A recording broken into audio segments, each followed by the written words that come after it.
Assalamualaikum warahmatullahi wabarakatuh. Selamat sejahtera. Welcome back. Selamat kembali untuk pembelajaran berkaitan dengan reka bentuk aquaponik. Pada sesi video yang lepas, awak telah belajar berkaitan dengan 2.5.1 iaitu berkaitan dengan maksud sistem aquaponik. Okey, apa tu sistem aquaponik dan sebagainya. Untuk pembelajaran kali ini, sebelum cikgu mulakan pembelajaran, cikgu nak awak tengok gambar ni. Gambarlah emoji ni. Dan ini. Okey, fikir 3 saat apa kaitan benda ni dengan apa yang kita akan belajar pada hari ini. 1, 2, 3. Okey. Apa kaitan dia? Tak dengar? Lebih kurang tepat. Jadi, ini yang paling tepat. Apa yang awak akan belajar hari ini ialah berkaitan dengan 2.5.2 menjelaskan kelebihan reka bentuk aquaponik. Sebab itulah ada emoji thumbs up, thumbs down, meh.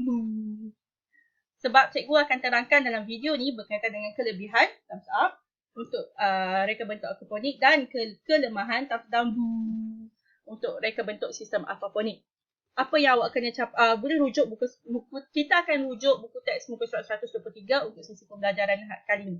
Apa yang kena awak capai pada akhir pengajaran cikgu dalam video ni ialah awak kena boleh untuk terangkan dua kelebihan reka bentuk, setiap reka bentuk sistem aquaponik. Ada 3 sistem reka bentuk aquaponik, sistem raft, sistem ebb and flow dan sistem NFT. Setiap sistem ni awak kena terangkan dua kelebihan.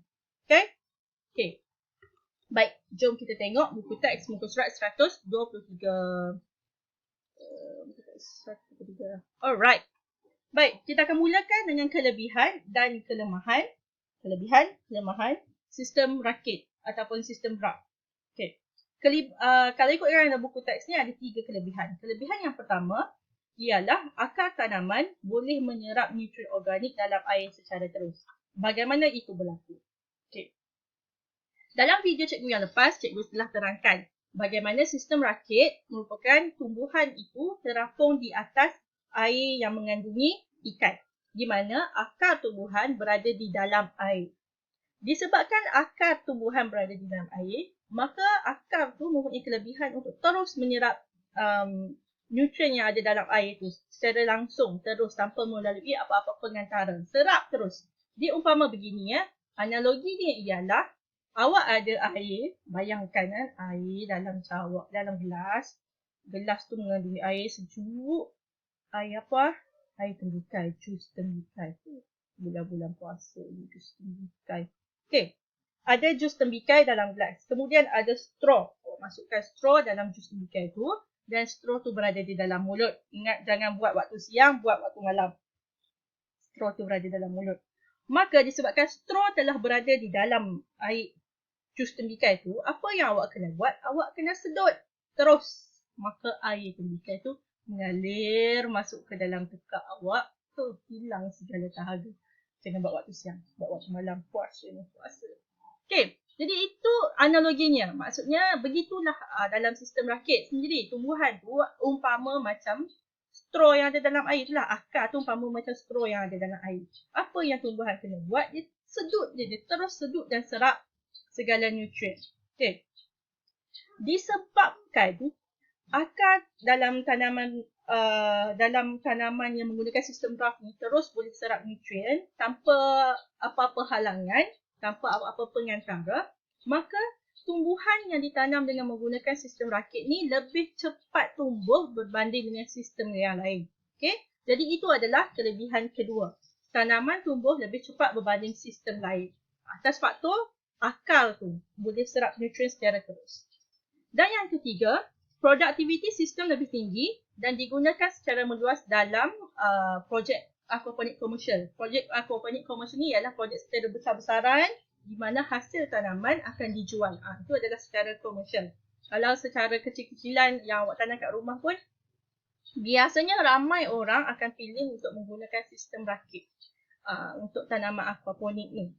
Okey. Productivity system ni membawa maksud kadar pengeluaran dia lah. Kadar pengeluaran dia lebih cepat. Itulah sebab faktornya dia tumbuh lebih cepat. Jadi bila dia tumbuh lebih cepat, dia cepat matang dan cepat boleh untuk dituai. Okey.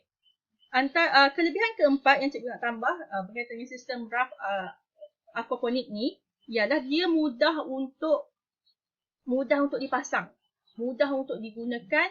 Newbies, orang noob pun boleh guna sistem aquaponik raft ni berbanding sistem yang lain. Sistem yang lain tu lebih rumit sikit, dia ada beberapa aspek-aspek teknikal berbanding dengan sistem raft.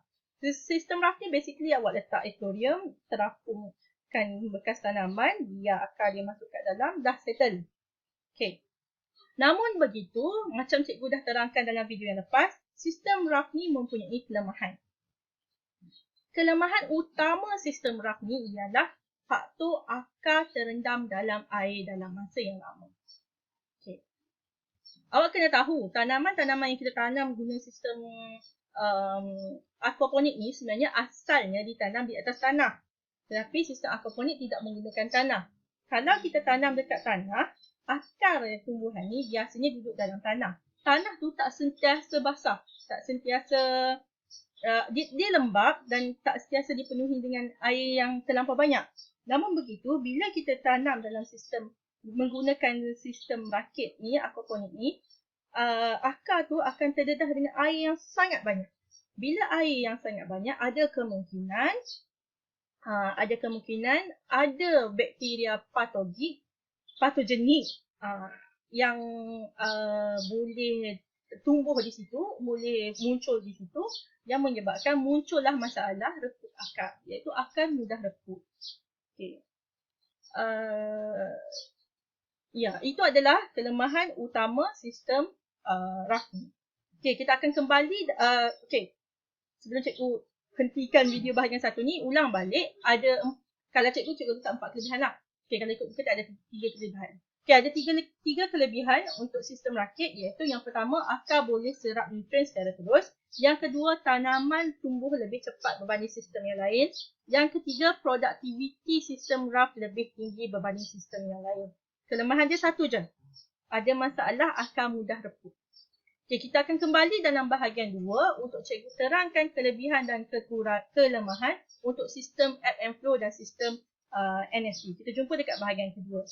Bye-bye.